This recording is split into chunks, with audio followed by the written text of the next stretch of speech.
Selamat datang di Radio Horor Official, tempat di mana ketakutan bukan sekadar cerita. Bersiaplah, karena setiap malam, kegelapan akan berbicara. Nyalakan lampu, atau biarkan kegelapan menemanimu. Tidak perlu lama-lama, langsung saja ke ceritanya.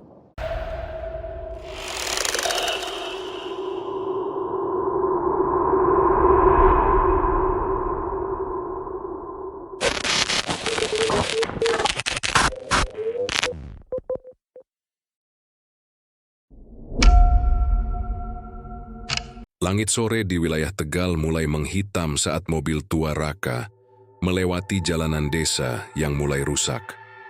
Asap tipis dari pembakaran jerami tampak menari-nari di antara sawah, dan bau tanah basah bercampur anyir menempel di hidungnya. Jalan yang dilaluinya makin sepi, hanya sesekali ia melihat warga desa berjalan cepat sambil menunduk, seolah enggan menatap ke arah orang asing. Desa Giriwedi, tujuan liputan Raka, dikenal hanya sebagai legenda horor di forum-forum online, tempat orang-orang membahas suara gamelan misterius dari hutan yang konon hanya terdengar oleh mereka yang dipanggil. Raka awalnya menganggap semua itu hanya bualan, tapi rasa penasaran dan ambisinya sebagai wartawan misteri mendorongnya datang ke sini. Saat mobilnya sampai di batas desa, ia disambut bambu gerbang sederhana dengan ukiran motif ular melingkar. Tidak ada lampu, tidak ada suara. Hanya angin lirih yang berbisik seolah menyambutnya. Sssss, pulang. Suara itu samar. Mungkin hanya hembusan angin, pikir Raka. Tapi bulu kukunya berdiri. Ia menoleh ke kiri dan kanan. Tak ada siapa-siapa. Di balai desa, ia bertemu dengan Pak Lurah Widarto. Lelaki tua berwajah keras dan mata yang seperti menyimpan trauma. Pak Lurah menyambut Raka dengan sopan namun datar. Kalau mau liputan tentang hasil tani, kami sambut. Tapi kalau soal gamelan tengah malam, lebih baik sampeyan pulang, nak. Raka mencoba meyakinkan bahwa ia hanya ingin menulis artikel, bukan menimbulkan masalah. Pak Lurah akhirnya mengizinkan, tapi dengan satu syarat. Jangan keluar rumah setelah jam 9 malam, jangan keluar, apapun yang sampai kamu dengar. Raka menginap di rumah kosong yang biasa dipakai untuk tamu desa. Rumah itu berdinding papan jati tua, dengan jendela kecil dan pintu yang mengeluarkan bunyi krik setiap kali dibuka. Bau kemenyan samar tercium dari loteng, meski tidak ada yang menyalakan apa-apa. Malam tiba, jam dinding menunjukkan pukul 12.17. Raka masih terjaga, mengedit foto-foto yang ia ambil. Di luar angin mengalun dingin, tiba-tiba suara gamelan terdengar. Lembut, pelan, irama Jawa klasik. Namun yang aneh, iramanya lambat, seolah dimainkan dalam dunia mimpi yang muram. Kotoran, kotoran tek, atau ting, ting, ting. Raka membayangkannya. Matanya mengarah ke jendela, tidak ada cahaya. Tapi, samar-samar, ada siluet seseorang berdiri di luar pagar. Raka menajamkan mata. Sosok itu memakai baju penari lengger, lengkap dengan selendang merah darah yang melambai pelan. Wajahnya tak terlihat, bayangan tertutup, dan seolah tak memiliki mata. Tiba-tiba, kepala gambar itu miring 90 derajat ke kiri, dengan suara krek, seperti yang dipatahkan paksa. Selendang merahnya melambai pelan ke arah Raka jantung. Raka mengalahkan pembohong. Ia menutup tirai jendela dan mundur perlahan, tapi saat dia berbalik, di cermin yang digantung, ada bayangan penari lengger berdiri tepat di belakangnya. Cermin retak, lampu padam, doat gelap total. Keesokan paginya, Raka terbangun dengan kepala berat dan leher terasa pegal, seolah tidur di atas batu. Ketika menatap ke cermin di dinding, ia mendapati garis retak menyerupai bentuk selendang melengkung, seperti bekas malam itu bukan sekadar mimpi. Ya, soal penari lengger dan suara gamelan. Suasana langsung sunyi. Ia mencoba bertanya pada warga desa yang sedang berkumpul di warung kopi, namun ia menyebut soal penari lengger dan suara gamelan. Suasana langsung sunyi. Jangan dibahas, Mas. Bisik salah satu warga tua dengan mata ketakutan. Yang udah denger gamelan, itu tandanya udah dilirik. Kalau sudah denger, lebih baik Mas pergi sekarang. Malam Jumat Kliwon besok. Kalau Mas masih di sini, ya Mas tanggung sendiri akibatnya. Raka tak puas. Ia kembali ke balai desa, berdiskusi dengan Pak Lurah, tapi jawaban yang ia dapat hanya satu. Kalau sudah dengar, lebih baik Mas pergi sekarang. Malam Jumat Kliwon besok. Kalau Mas masih di sini, ya Mas tanggung sendiri akibatnya. Namun bukannya pergi. Rasa penasaran Raka justru memuncak. Di sore yang mendung, seorang pemuda lokal bernama Arif mendekati Raka secara diam-diam. Arif punya ekspresi nyaman, seperti menyimpan rahasia besar yang siap meledak. Saya pernah mendengar gamelan itu juga, Mas. 3 tahun lalu, kakak saya hilang setelah nekat ikut ke hutan. Cuma saya yang tahu, dia ninggalin rekaman suara sebelum hilang. Arif mengajak Raka ke rumahnya yang terletak di pinggiran desa, dekat sawah luas yang langsung menghadap ke barisan pohon besar, tempat alas Giriwedi berada. Di dalam kamar tua, Arif membuka laci dan mengeluarkan tape recorder usang. Raka menekan tombol play. Rekaman berisi suara gamelan dan suara perempuan tertawa lirih, disertai bisikan dalam bahasa Jawa kuno. Lalu, ndang teka, lelakon wiswayahe. Datanglah, waktumu sudah tiba. Memperbaiki pita pintu. Kamar tape tiba-tiba berhenti sendiri. Suasana ruangan berubah dingin. Pintu kamar tiba-tiba terbuka sendiri meski tak ada angin. Burung Raka melirik keluar. Langit berwarna merah darah. Burung gagak terbang melintas rendah. Malam harinya seorang nenek sepuh yang dijuluki warga sebagai Mbah Mijem datang ke penginapan Raka tanpa diundang. Perempuan tua itu berjalan bersandar dengan tongkat kayu, mengenakan kerudung batik, dan membawa buntalan daun kering. Sampaian keras kepala, tapi masih bisa diselamatkan kalau manut. Ia duduk membuka buntalan dan mengeluarkan segenggam bunga kantil kering, yang katanya dulunya ditanam di panggung lengger zaman kolonial. Mbah Mijem mulai bercerita. Legenda penari. Tanpa wajah dulu, di masa penjajahan, ada seorang penari lengger bernama Raras. Ia sangat cantik dan terkenal di seluruh Tegal. Namun kecantikannya juga jadi kutukan saat ia menolak dinikahi oleh seorang pejabat Belanda. Panggung tempatnya menari dibakar. Raras dan semua penari muridnya dibantai malam itu di tengah pertunjukan. Namun sebelum mati, Raras bersumpah akan terus menari sampai para penonton berdosa menebus darahnya. Sejak itu, setiap malam Jumat, Kliwon panggung gaib itu muncul lagi, memanggil penonton baru, dan menari sampai salah satu di antara mereka dipilih. Mbah Mijem memberi Raka seuntai tali merah dari kain bekas selendang tua. Kalau sampean nekat ke hutan, bawa ini.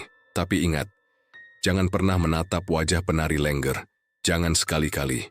Raka masih bergeming, tapi di dalam hati, rasa takut dan penasaran mulai bercampur. Ia tahu satu hal, Jumat Kliwon tinggal 1 malam lagi, dan suara gamelan kembali terdengar. Kali ini lebih dekat dari malam sebelumnya. Malam Jumat Kliwon akhirnya tiba. Langit gelap tanpa bulan. Angin desa tidak lagi berhembus sejuk, melainkan berat penuh beban seolah membawa bisikan dari dunia lain. Raka dan Arif berdiri di pinggir alas Giriwedi, hanya diterangi oleh satu senter kecil dan lampu minyak yang mereka bawa. Senter sempat berkedip-kedip padahal baru diganti baterainya. Arif memandangi hutan itu seperti memandangi kuburan ibunya sendiri. Kalau kita masuk, kita harus diam, Mas. Gak boleh ngomong sembarangan. Mereka mulai melangkah. Pepohonan tua menjulang tinggi seperti tiang penjara. Daun-daun kering tidak bersuara saat dipijak aneh. Seakan lantai hutan sudah tertutup sesuatu yang bukan dari dunia ini. Semakin masuk ke dalam, suara gamelan mulai terdengar. Lirih, lambat, seperti dimainkan dalam mimpi buruk. Kotoran, kotoran tek, ting, ting, ting. Suara itu memanggil, membujuk, dan menyayat hati. Raka merasakan telinga panas lalu dingin. Di kejauhan, samar-samar muncul cahaya kemerahan dari balik pepohonan. Mereka sampai di sebuah lapangan terbuka kecil yang tidak ada di peta. Di sana berdiri sebuah panggung bambu tua, lengkap dengan tirai merah yang berkibar pelan meski tidak ada angin. Bau kemenyan dan bunga busuk tercium kuat.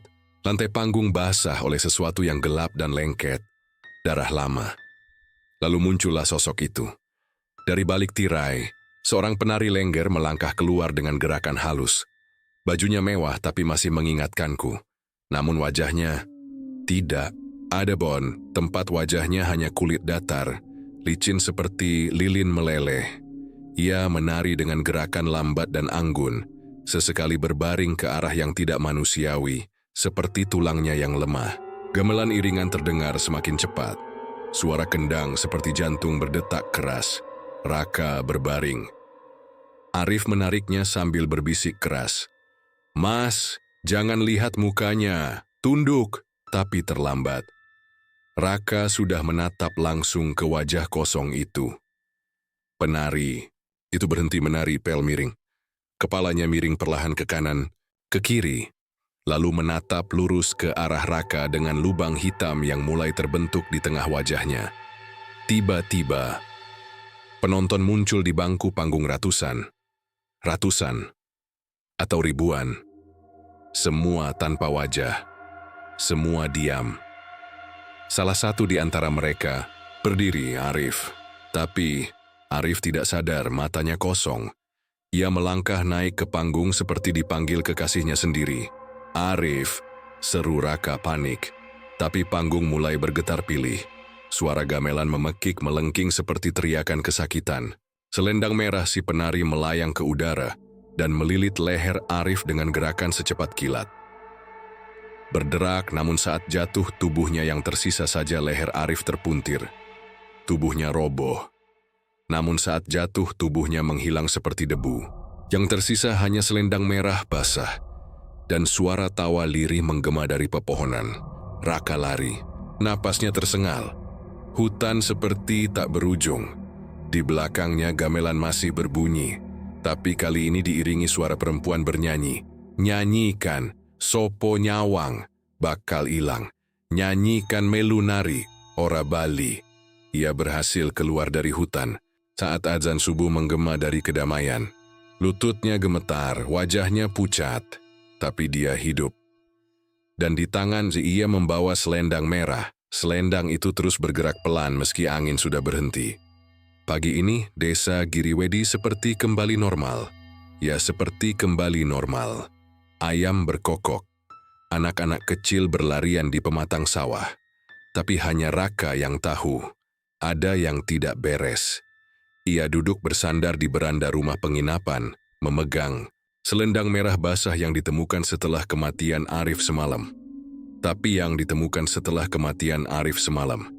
Tapi anehnya, tidak ada satupun orang desa yang mengingat Arif. "Arif, siapa?" "Di sini nggak ada nama itu, Mas," ujar seorang ibu pemilik warung. Pak Lurah Widarto juga menggeleng datar saat ditanya. "Mas, di desa ini cuma ada 42 kepala keluarga. Nggak pernah ada pemuda nama Arif." Raka tidak percaya. Ia kembali ke rumah Arif, atau setidaknya tempat yang ia datangi semalam. Tapi yang ia temukan hanya rumah kosong terbengkalai yang dipenuhi ilalang dan sarang laba-laba. "Arif," teriak Raka di depan rumah itu. Tidak ada jawaban, hanya gema aneh yang terdengar dari dalam. "Mas, mas, mas." Suara Arif, tapi serak. Dan dari balik dinding, Raka memutuskan menulis semuanya malam itu di laptopnya. Pengalaman gamelan, penari tanpa wajah, panggung misterius, hilangnya Arif. Tapi saat ia mengetik nama Arif, kursor laptop macet. Layarnya berkedip. Kata-kata yang ia ketik berubah sendiri. "Kamu sudah dipilih. Jangan lari." Laptop mati total. Dari balik jendela, suara gamelan mulai terdengar lagi. Padahal, curi ini siang hari. Saat malam mulai turun. Gangguan semakin nyata. Raka melihat bekas jejak kaki basah muncul dari arah pintu-pintu basah, muncul dari arah pintu, menuju ke dalam kamar. Tapi lantai rumah tidak basah sama sekali. Pintu kamar terkunci sendiri. Cermin mulai berembun dari dalam meski tidak ada uap. Di embun itu tertulis huruf demi huruf. Saksi harus hilang. Raka lari ke rumah Pak Lurah. Namun di sana ia justru menyambut ritual yang sedang berlangsung. Beberapa tetua desa duduk mengelilingi sesajen bunga kantil, kepala ayam, dan kendi berisi air hitam. Di tengah mereka, Mbah Mijem sedang menaburkan garam ke tanah sambil komat kamit. Mbah Mijem menoleh dan berkata, "Mas Raka, sampeyan sudah masuk ke wilayah yang tak bisa ditinggal begitu saja. Sampeyan saksi, dan setiap saksi harus ngalami akhir." Setiap beberapa tahun sekali Mbah Mijem lalu menjelaskan, setiap beberapa tahun sekali, panggung penari gaib itu memanggil jiwa baru. Siapapun yang mendengar gamelan akan ditandai. Tapi jika seseorang melihat wajah penari, maka ia tidak akan pernah bisa kembali utuh. Biasanya, yang dipanggil akan hilang. Tapi Mas Raka, sampeyan masih ada di sini. Itu berarti sampeyan belum selesai. Sampeyan masih dicari. Raka meminta bantuan, memohon agar dikeluarkan dari desa itu. Tapi Mbah Mijem menolak. Kalau sampeyan pergi sebelum waktunya, suara gamelan bakal ngikut kemanapun sampeyan sembunyi. Bahkan ke kota, ke rumah sampeyan, ke mimpi anak cucu sampeyan. Malam itu Raka kembali ke penginapan dengan wajah pucat. Dia tak bisa tidur. Di luar, desa terasa hampa. Tak ada suara jangkrik. Jam menunjukkan pukul 2.47. Suara selendang digesek di lantai terdengar dari loteng. Srik, srik, srik. Di pojok Raka naik ke loteng dengan tangan gemetar. Senter menyala lemah. Di pojok ruang loteng, ia melihat siluet Arif, duduk membelakangi, mengenakan selendang merah sambil menunduk. Berperlahan, tubuh itu bangkit. Berbalik, Arif menatap Raka dengan mata hitam pekat. Tak ada bola mata. Darah menetes dari mulut. "Mas, kamu belum selesai. Penari itu belum selesai." Tiba-tiba, leher Arif kembali terpuntir ke kanan. Tubuhnya roboh, menghilang, dan suara gamelan kembali terdengar. Kali ini, di dalam rumah. Malam, ketiga setelah kejadian di hutan, Raka tak bisa membedakan lagi mana mimpi dan kenyataan. Setiap kali ia menutup mata, suara kendang dan saron salam di kepala dimulai di kepala. Kadang-kadang disusul tawa perempuan, kadang-kadang suara Arif memanggil dari kegelapan. Di luar penginapan desa yang sunyi, terlalu sunyi, tidak ada suara, angin, tidak ada jangkrik, bahkan ayam jago pun berhenti berkokok, seperti seluruh desa masuk ke panggung diam. Pukul 23.59. Gong besar berbunyi sendiri di kegelisahan. Gong. Raka terbangun. Tapi bukan di dalam ruangan. Ia kini berdiri di tengah alun-alun desa. Tapi alun-alun itu tidak seperti biasanya. Panggung besar telah berdiri di sana. Terbuat dari bambu hitam dan papan jati tua. Dihias tirai darah merah. Lentera menyala di sekelilingnya. Tapi api yang menyala bukan cahaya biasa. Api itu berwarna biru. Di hadapannya duduk ratusan penonton tanpa wajah, semuanya diam. Tidak mungkin, tidak bernapas. Dan di tengah panggung, berdiri si penari lengger. Penari itu memulai menari. Gemulai, anggun, namun janggal. Kakinya tidak menyentuh tanah. Jari-jarinya terlalu panjang. Tubuhnya berputar dengan kecepatan tak wajar. Lalu berhenti seketika, seolah-olah waktu membeku. Wajahnya kini perlahan mulai terbentuk, namun bukan wajah manusia. Ia memiliki 3 pasang mata di tempat yang salah. Mulutnya menganga sampai ke telinga. Dari selanya menggantung lidah panjang berwarna hitam. Ia menatap Raka langsung dan tersenyum. Muncul suara perempuan dari balik panggung. Bukan nyanyian, tapi pengumuman. Suaranya menggema seperti dari alam lain. Pertunjukan malam ini menghadirkan satu jiwa yang telah melihat wajah penari. Kini, waktunya memilih. Ikut menari atau memberi pengganti. Tiba-tiba, di sisi kiri panggung, muncul sosok perempuan muda dalam kondisi yang diperkirakan. Tubuhnya gemetaran, mengenakan daster tidur. Raka mengenalnya, itu Rani. Mantan kekasih Raka yang kini tinggal di Brebes. Dia tak tahu bagaimana Rani bisa berada di sana. Wajahnya pucat, matanya kosong. Ia seperti diculik dari dunia nyata dan dibawa ke panggung kutukan ini. Mantan kekasih Raka yang kini tinggal di Brebes. Dia tak tahu bagaimana Rani bisa berada di sana. Wajahnya pucat, matanya kosong. Ia seperti diculik dari dunia nyata dan dibawa ke panggung kutukan ini. Lalu menunjuk ke dada Raka, penari lengger menunjuk ke Rani. Lalu menunjuk ke dada Raka. Pilih dia atau kamu? Raka menjerit, lepaskan dia, jangan libatkan dia. Penari itu tertawa. Penonton tanpa wajah mulai bergerak, menari bersama. Selendang mereka berputar di udara. Suara gamelan semakin cepat, tanah bergetar, muncul dua.